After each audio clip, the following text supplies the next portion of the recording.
OSINT stands for Open Source Intelligence, or any intelligence produced from publicly available information. This could be social media profiles, your public IP address, that old Medium article you had to write for an assignment that's still on the internet. You're welcome. But today we're going to build a foundation and look at the most essential and most available OSINT info there is: public records. Specifically, voter records, property information, and corporate filings. And I'm going to show you how they work by investigating a real public figure. Disclaimer, this is for educational purposes only. This is not a doxing tutorial. OSINT is about information security and awareness, not weaponizing data. Jack Doherty is an internet celebrity that makes money off of being hated. However, according to his new narrative, he seems to be out of money. But I'm willing to bet that he just misplaced it, because back when he was just a kid, he said, "Where'd you buy the house, kid?" I'm in like Tennessee or something. I'm not sure. You bought a house in Tennessee. Why? Because that's where like the ROI is the highest. So don't worry, Jack. I'll help you find it. The first thing I'm going to do is see if he has a voter record. Voter records contain full names, addresses, birthdays, and anyone in the US can request someone's voter record. But these states here take it a step further. Instead of having to write to a local county government to request these, everyone's personal info is made public, which is just how you get sites like this. Up until now, I think Jack used to live in Miami, so that's the first place I'll look. Okay, we got him in...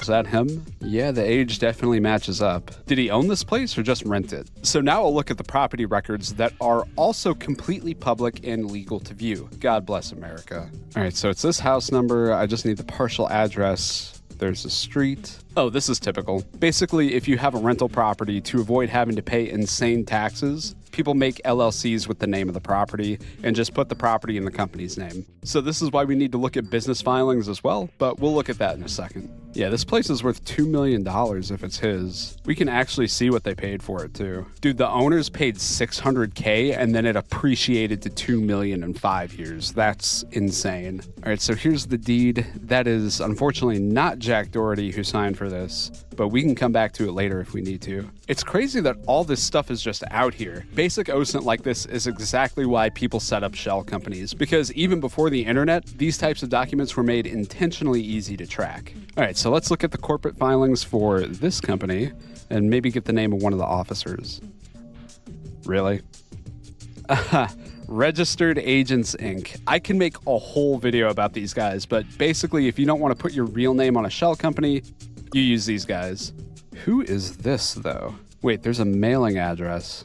Okay, it's just a leased office building. I'm guessing that this is just a property manager or something. KFE Management? Huh, yeah, without an office number, it's gonna be hard to know for sure. Anyway, I'm not really getting anywhere with this. I just need to see specifically what Jack is connected to. So let's search up his name and see if he's an officer on any company. All right, so we can rule these out. Unless he unlocked time travel, I doubt he made any companies in the 70s or 80s. Oh, here we go. Jack C. Doherty, Jack C. Doherty, Jack Cash and Doherty. He has all these LLCs, or he had all of them. And then these are all the LLCs that are listed to the property like we saw earlier. These are all inactive though. He might actually be broke. Oh, I see. He's renewing them. And yeah, so he has a bunch of these, and these are just the properties that he has his name on. I can't imagine how many he has that are just through a shell company or through registered agents. Anyway, I don't want to actually dox the renters living at these addresses, so I won't search for them on camera, but I can safely tell you that at least one of these is an apartment complex with all of the units filled, so he's getting a monthly income from it. And again, this is just from what he put his name on. This is not including his registered agent stuff. So yeah, based on what we're seeing here today, obviously he's not broke. And if you want to call me out by doing your own research, feel free to, because OSINT is for everyone.